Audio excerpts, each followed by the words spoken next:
What's up, guys? Thank you for joining me. Today, I wanted to make a video about Charlie Kirk. You've undoubtedly seen countless videos of him. It is a sad and tragic moment for not just the country, but the whole world. The whole world is mourning his loss. Today, I thought we'd talk about how we got here and how the corrupt mainstream media is covering this.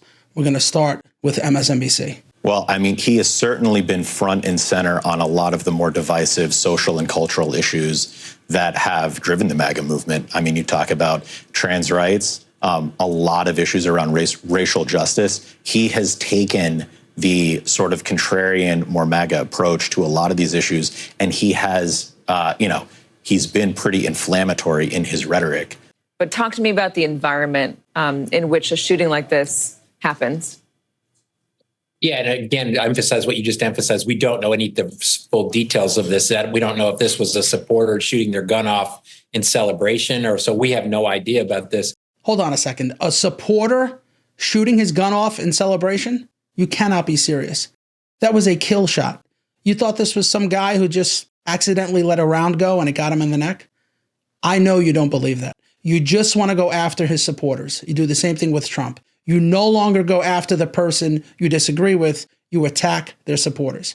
But wait, it gets worse. Listen to this guy tell us that Charlie Kirk had this coming. He's been one of the most divisive, especially divisive younger figures in this, who is constantly sort of pushing this sort of hate speech or sort of aimed at certain groups. And I always go back to hateful thoughts lead to hateful words, which then lead to hateful actions. And I think that's the environment we're in, that people just, you can't stop with these sort of awful thoughts you have and then saying these awful words and not expect awful actions to take place. Did you hear what that guest said? Charlie Kirk has opinions that some people might disagree with, so we should expect him to be assassinated. You know, I remember a time when the liberals used to defend the First Amendment. Their mantra was, I may disagree with what you have to say, but I will defend to the death your right to say it. We went from that to, you have a different opinion than I do, so I'm okay with you being shot. Now let's go back and see what the host is worried about. This is going to send, this shooting in particular will change things. How is it going to change things? I'm not saying it's going to mean stricter gun laws, but it's certainly going to rattle around in this climate. After one of the DOJ employees was allegedly attacked in Washington, D.C., that's what Donald Trump used as justification to send in federal troops into Washington, D.C. to get things under control. The carjacking situation, he used that. And I know it's hard to predict the future, Mark, but you can imagine the administration using this as a justification for something. What does she mean the DOJ official was allegedly attacked? It happened. He was carjacked. But then she says she's worried about what Trump is going to use this for. Our side doesn't exploit tragedies. The left does. The left has never let a crisis go to waste. You exploit every tragedy, except the train attack in Charlotte. That one you left alone because, number one, it was black on white crime, and number two, you couldn't blame that on guns. But you're doing it here. The environment with guns is scary right now. It's scary to be at any sort of open-air event if you are a public-facing person. It's scary to be in your home answering the door in the middle of the night if you are a lawmaker or a public-facing person. I mean, yeah, it's scary for anybody that has any sort of voice at all in the country and wherever you go out, and with the ability for people to, and especially I'm in Texas, you can legally carry guns into most places in Texas in this. We're the only country that this is going on in this way. And we have this awful toxic stew of political divisive hate speech that's being pushed and simultaneously combined with unbelievable access that people have to guns, and guns at every level, not just handguns or shotguns, but, assault rifles in this. And this, as I say, we're one of one in the world where we have this free speech, which has turned into hate speech, combined with an unbelievable access to guns. A toxic stew of hate speech with an unbelievable access to guns. Thankfully, he was fired, but he's not the only one making it about guns. Here's AOC. I believe that that if we want to stop the scourge of violence in this country, we must do our jobs and pass common sense gun safety reforms in the United States, period. We shouldn't have an environment where people can so easily mow down others when they have a mental break, when they have a history, or whatever we may be seeing. A lot of what we've seen in this recent shooters have been emotionally disturbed and mentally disturbed people. I agree. We shouldn't have guns in the hands of those who are emotionally or mentally disturbed. So this must mean that AOC supports Trump's ban on transgender gun ownership. Unless she's telling us that transgenders are mentally fit, which I think is pretty hard to justify. Watch this next clip. It's a short I made a few years ago. The biological woman is the one with the beard, and the biological man is the one trying to breastfeed. I'm either having I got a poop cramps, or labor is starting. We're on our way to having a baby. I'm trusting my body through this process, and honestly, in a way I never have before. I'm not totally sure if labor is starting, but something is happening. I'm very unprepared to give birth by myself.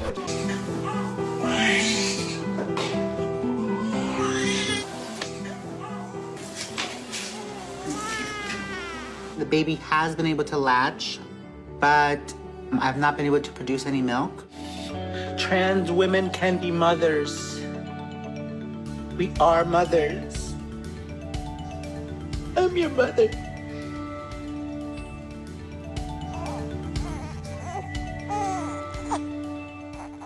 That's child abuse. That newborn is starving.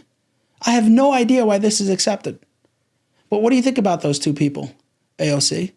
Do you think they're mentally fit to carry a firearm? Of course not. I'm not saying that all trans people are violent, but I am saying they need psychiatric care. And those who are undergoing psychiatric treatment, whether it's for schizophrenia or bipolar disorder, or in this case, gender dysphoria, should not have access to a gun. They need treatment, not guns. Now, in this case, the shooter, Tyler Robinson, was not trans, but his boyfriend was. Police confirmed he lived with Lance Twiggs, a 22-year-old male transitioning to a female. So Tyler is a transgender activist, which comes as no surprise to Megyn Kelly. Charlie Kirk's killer engraved the ammunition used to murder him with pro-transgender ideology, according to reporting in multiple outlets, to the surprise of literally no one. I have a lot of thoughts on this. I have more to report to you, okay? But I just have to pause here. Of course, that's the first thing I thought yesterday. I'm sure it ran through a lot of the minds of you watching this program as we did it live. Stephen was outspoken, sorry, it's not Stephen. Charlie was outspoken on the trans issue and many issues. But there's one particular group that's been running around killing Americans in the name of transgender ideology lately, and it's transgender activists or individuals or those who proclaim that they are. Doesn't mean they're all murderous, but there's a particularly high percentage committing crimes these days. And it is responsible and important to say so, which is what Charlie was doing. Does she have a point? Let's look at the most recent mass shootings. All of them have one thing in common. Again, it doesn't mean that trans people are violent, but it does mean they are mentally unstable and should not have access to guns. Now, here is the governor of Utah talking about those engravings. Investigators noted inscriptions that had been engraved on casings found with the rifle. Inscriptions on a fired casing read, "Notices, bulges, capital OWO, what's this, question mark." Inscriptions on the 3 unfired casings read, "Hey fascist, exclamation point, catch, exclamation point." Up arrow symbol, right arrow, and symbol, and 3 down arrow symbols.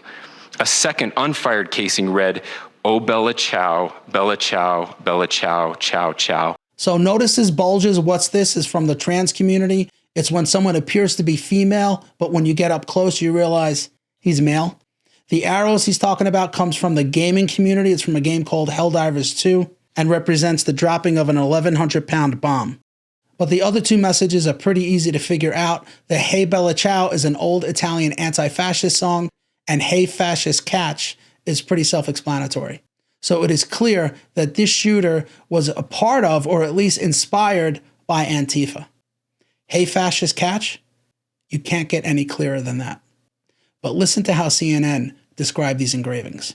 They also found the ammunition. They found the firearm. They found some ammunition inside the rifle and also nearby, which had some writings and made various references to cultural issues, right?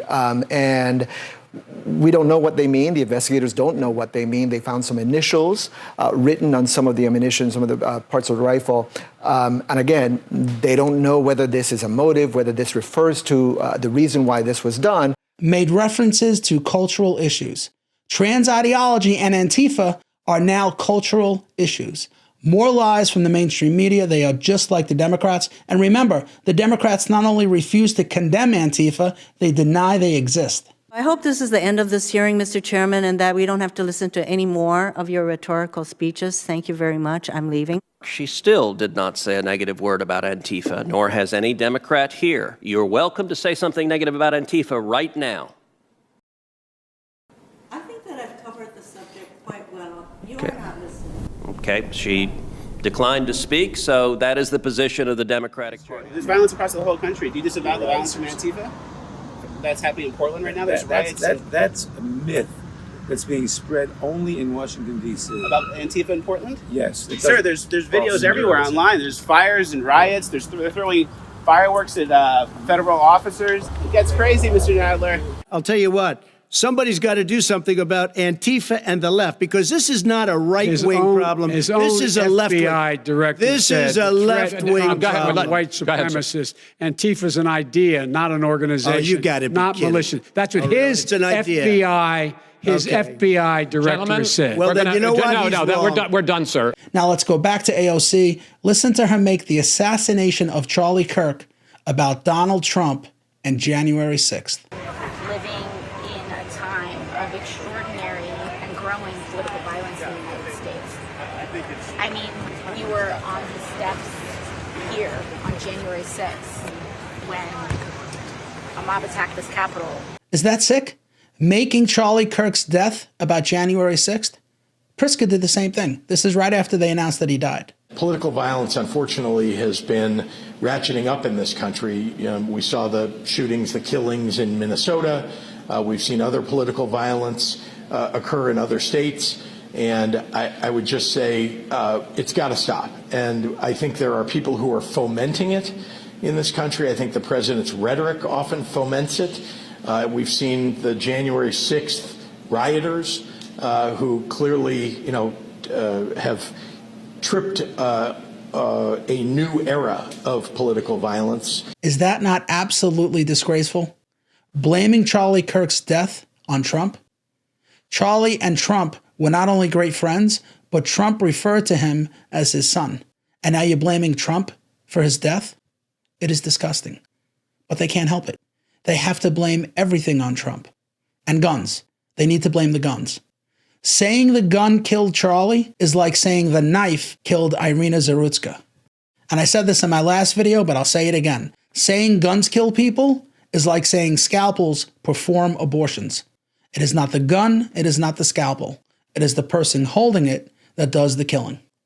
Now here is Pocahontas. Watch her reaction when asked if they need to tone down the rhetoric coming from the left. What do you say to people who are saying Democrats need to lower the temperatures? Oh, please. Right. Why don't you start with the President of the United States? Right?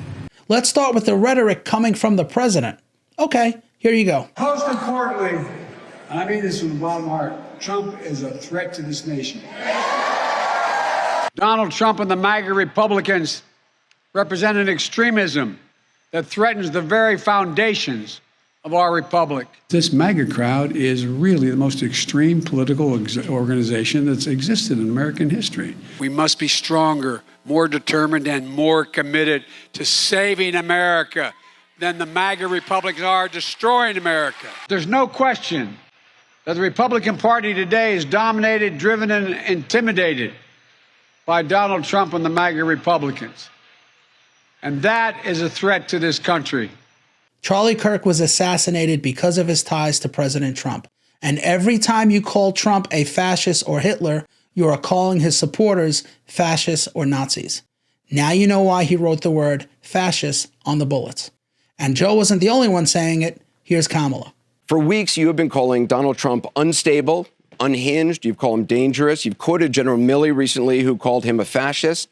Yes, I do believe that Donald Trump is unstable, increasingly unstable, and unfit. His former chief of staff, his national security advisor, former secretaries of defense, and his vice president have all called him unfit and dangerous. And frankly, I think of it as he's just putting out a 911 call to the American people. Understand what could happen if Donald Trump were back in the White House. He who has openly admired dictators, said he would be a dictator on day one. The former chairman of the Joint Chiefs of Staff has said he is a fascist to the core. You've quoted General Milley calling Donald Trump a fascist. You yourself have not used that word to describe him. Let me ask you tonight, do you think Donald Trump is a fascist? Yes, I do. Yes, I do.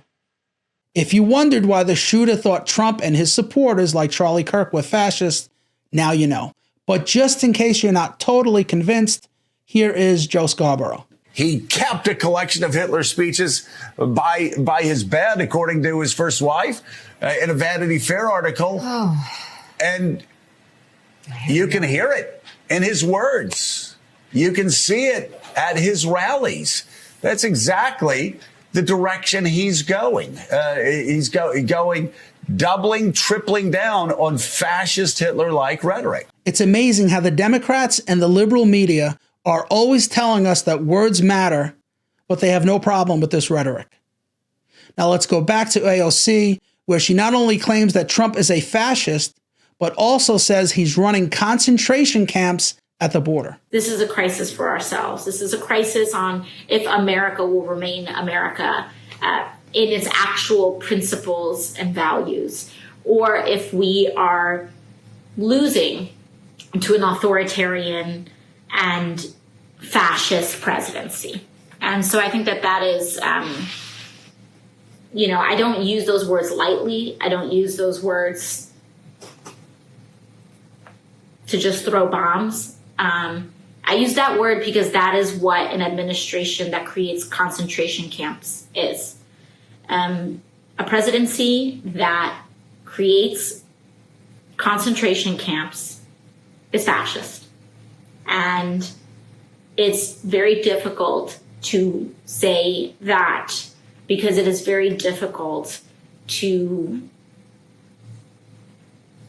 accept the fact that that is how bad things have gotten.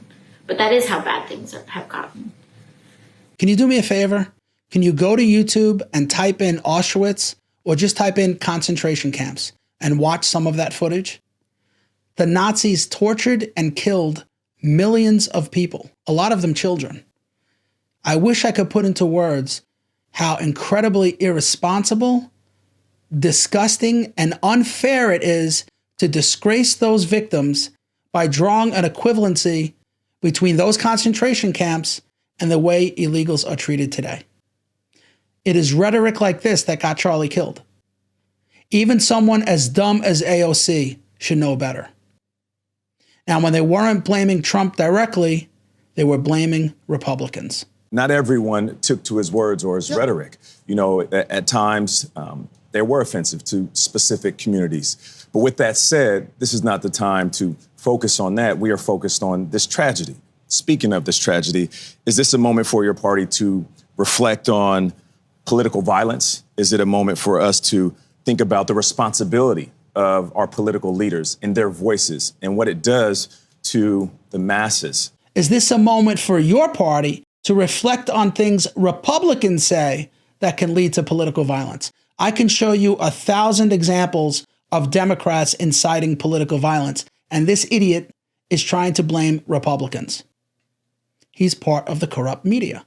And we cannot talk about the corrupt media without mentioning Jen Psaki. Jen covers all bases. She blames Trump and the Republicans. He put out a 4-minute video, and I'm not going to play the video. I don't want to play the video. But there was a line at the end that I think I just wanted to raise and read. At the end of this 4-minute video, he says, "For years, those on the radical left have compared wonderful Americans like Charlie to Nazis and the world's worst mass murderers and criminals. This kind of rhetoric is directly responsible for the terrorism that we're seeing in our country today, and it must stop right now." And obviously, there's a lot of rhetoric that is problematic. A lot of it is coming from one particular side and from one particular building. But what can be done? I fear when this is an escalation already in less than 24 hours of this shooting. That montage I played you of Biden, Jen Psaki was his press secretary when he made those speeches. Yet she has the nerve to claim that Trump is the one with violent rhetoric? The corrupt media and lying Democrats have no shame. And just when you think it couldn't get any worse, here is Ilhan Omar listing all of the reasons why it was kind of okay to shoot Charlie Kirk. What I do know for sure is that, Charlie was someone who once said, guns save lives after a school shooting. Charlie was someone who was willing to debate and downplay the death of George Floyd in the hands of Minneapolis police. I think he called him a scumbag. Right, have no regard, downplay slavery and what Black people have gone through in this country by saying Juneteenth should never exist. And I think, there are a lot of people who are out there talking about him just wanting to have a civil debate. Complete rewriting of history. Yeah, there is nothing more effed up, than to completely pretend that his words and actions have not been recorded and in existence for the last decade or so. They blame Trump, they blame Republicans, and now they're blaming Charlie Kirk for his own assassination. The Democrats are evil, disgusting human beings. And I'm going to prove it to you in the next clip. House Speaker Mike Johnson asked for a moment of silence to honor Charlie Kirk, and the Democrats lost their mind. The chair would ask that all members present in the chamber and those in the gallery please rise for a moment of prayer for Charlie Kirk and his family.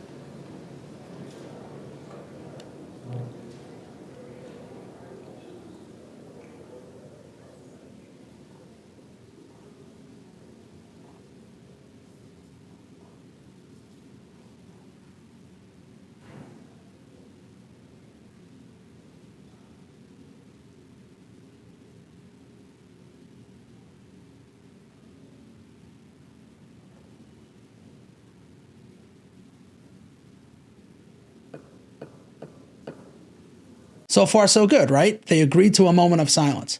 But watch what happens when Congresswoman Lauren Boebert asks to actually say a prayer. For what purpose does the gentlelady from Colorado rise? Shh.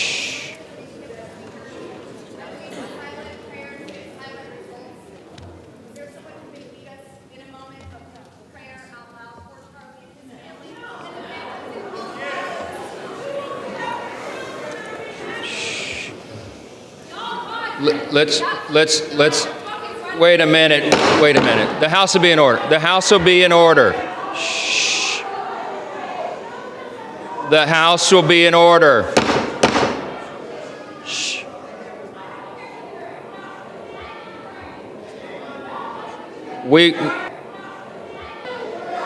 The House will be in order. We will join prayer right after this, okay? The chair lays before the House a communication. The House will be in order.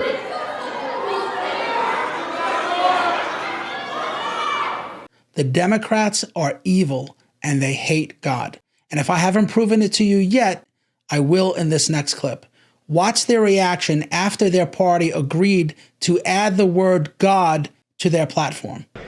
As the chair, I come before you today to discuss two important matters related to our party's national platform. As an ordained United Methodist minister, I am here to attest and affirm that our faith and belief in God is central to the American story and informs the values we've expressed in our party's platform. All those delegates in favor say aye. All those delegates opposed say no. In the opinion of the chair, 2/3 have voted in the affirmative. The motion is adopted, and the platform has been amended as shown on the screen. Thank you very much. Did you hear all of those people booing? Democrats are sick. They hate God, and of course, they hate Christians. Now, some people are so evil, they're celebrating Charlie Kirk's death. Here's a few of them. You're advertising that you're a maniac and that you have no decency, compassion, or humanity, that you're indifferent to death. And not just indifferent, you're sickly gleeful. Your homie dead. Your homie dead. He got shot in the head. Your homie dead. Charlie Kirk did a great thing for humanity. He stopped that bullet before it hit a human being. This college student in Texas barged into a Charlie Kirk vigil and acted out the bullying ripping through his throat. Charlie Kirk got hit in the head.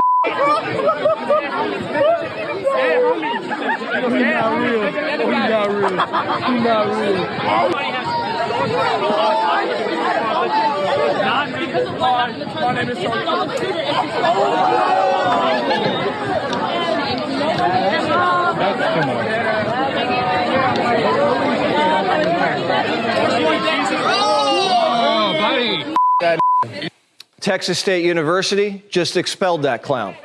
It's a state school, and taxpayers should never have to fund that ghoul's education. He's a sociopath. You know how sick you have to be to do this? These are the same people yelling at you for supporting capital punishment. When we as conservatives support the death penalty, they scream at us and tell us how wrong it is to kill. Even though the death penalty is reserved for the most heinous and brutal crimes, they're still against it. They didn't want us killing bin Laden. They wanted him arrested and brought to court for trial. Because killing is wrong. Don't kill the murderers. Don't kill the rapist. And don't you dare kill the terrorist. But killing Charlie Kirk? That's fine. These people are sick.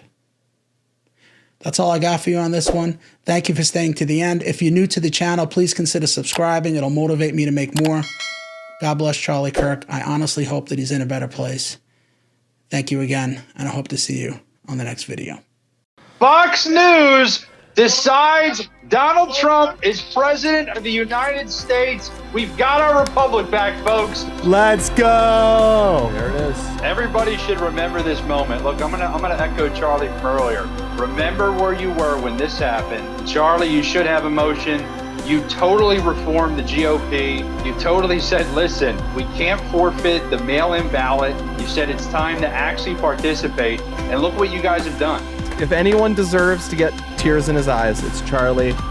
I think we all agree. I think Erica was chopping some onions or something in the break room. No one has worked harder than Charlie for this. We gotta hear some words here from you, Charlie. You put all this together, my man. Let's hear it. I am just humbled by God's grace.